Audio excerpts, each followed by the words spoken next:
प्रेम से कहना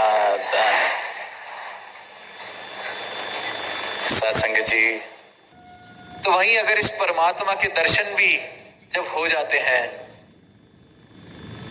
तो फिर ये मान्यताओं की, भ्रांतियों की दीवारें गिरने लगती हैं, क्योंकि हम सब कहेंगे कि ये अंग-संग है, आप में है, मुझ में है। हमारा सच्चा रूप जिसके हम सब अंश हैं, ये परमात्मा है। और युगों युगों से सदगुरु ने यही ब्रह्म ज्ञान मानव को दिया है और एकत्व भरा जीवन सबकी झोली में डाला है कि इस एक को जानो, एक को मानो और एक हो जाओ।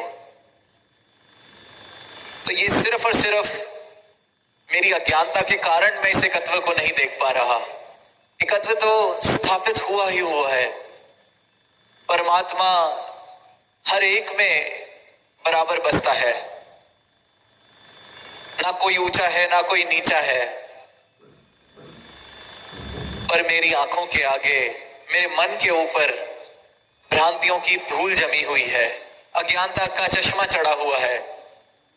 इसलिए शायद ये कहना पड़ता है कि एक को जानो, एक को मानो, एक हो जाओ, क्योंकि अपने सच से, अपने एक से, एक रूप से इंसान इतना दूर हो चुका है, इसको भूल बैठा है।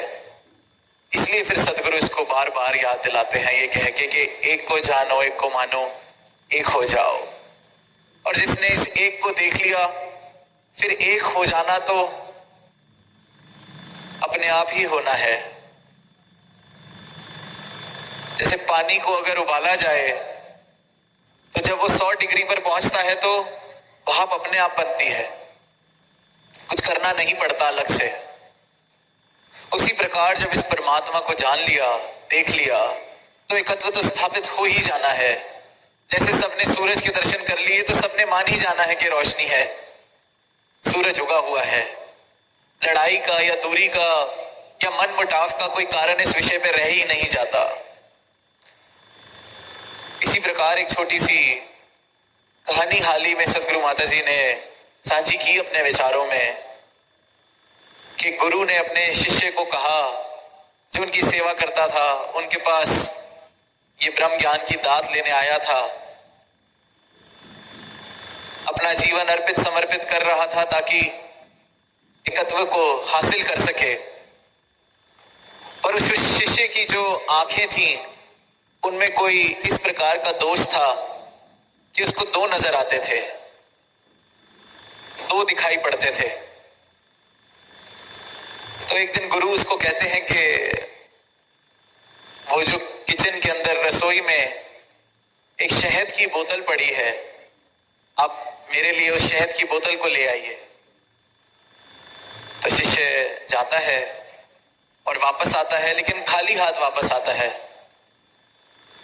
तो जब गुरु पूछते हैं कि कहाँ है वो शहद की बोतल, तो आगे से जवाब देता है कि वहां 2 शहद की बोतलें हैं, मैं कौन सी शहद की बोतल लेके आऊं।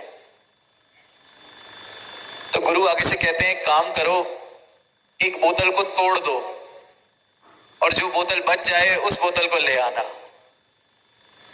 अब शिष्य यही करने जाता है और फिर वापस आता है और फिर खाली हाथ। तो अब गुरु उसको देख के कहते हैं कि हाँ जी क्या हुआ। तो कहता है, मैंने एक बोतल तोड़ी तो दूसरी भी टूट गई। और वो हंस के उसको कहते हैं कि बस यही नजर बदलनी है कि ये एक नहीं, ये 2 नहीं, ये एक ही है। तो गुरुओं ने, पीरों ने, पैगंबरों ने इशारों में ही इस सत्य को समझाया है, बताया है।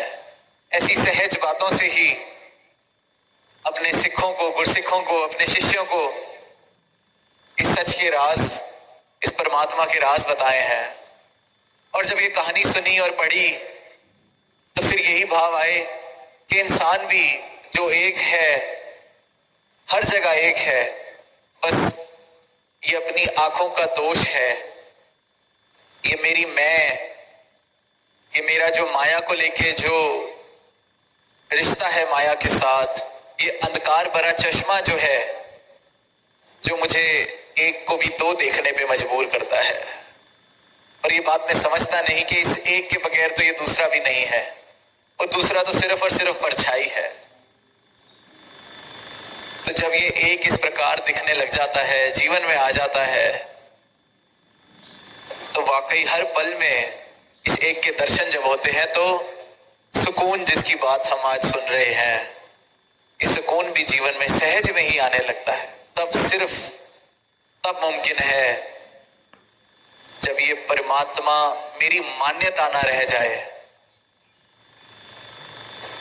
मेरी अपनी मन की बनाई हुई कोई मान्यता या मेरी संस्कृति या मेरे समाज की दी हुई कोई मान्यता ना रह जाए, बल्कि मेरा अपना अनुभव हो जाए।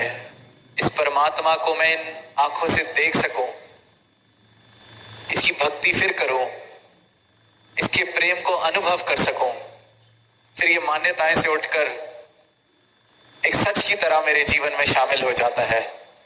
और फिर यही सच प्रेम को हर एक जगह स्थापित करता है, मानव को मानव के नजदीक लेकर आता है, सिर्फ और सिर्फ प्यार भरा प्रेम भरा एक संसार बसाता है। उदास और शब्दों का सहारा ना लेते हुए इन्हीं शब्दों से आपसे आज्ञा लेगा। प्रेम से कहना